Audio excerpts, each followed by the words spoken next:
but in a very Well, the United Nations refugee chief is urging Kenya to relax its November deadline for sending some 350,000 Somalis home from the world's largest refugee complex.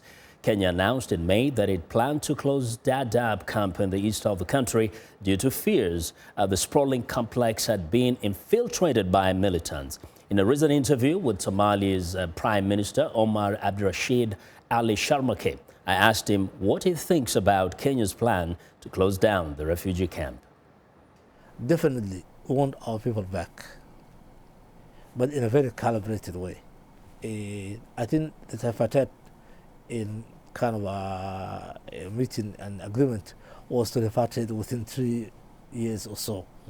In closing down, and it will create a big problem for both countries in terms of security, in terms of economy, and in the areas of really kind of a flow of migration.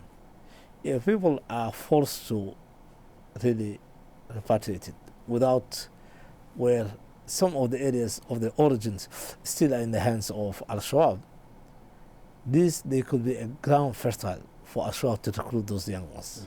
Now, if there was that tripartite agreement between Somalia, Kenya, and the UNHCR, why is Kenya eager to close this camp now?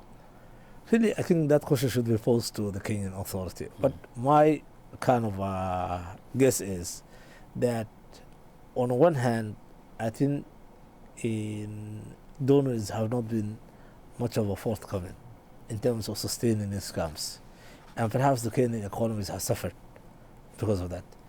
And second, there has been some links that Kenyan authority have been blaming that some of the terrorist acts that took place in Garissa University or in Nairobi or elsewhere had some sort of a links with the refugee camps, which needs to be looked at it.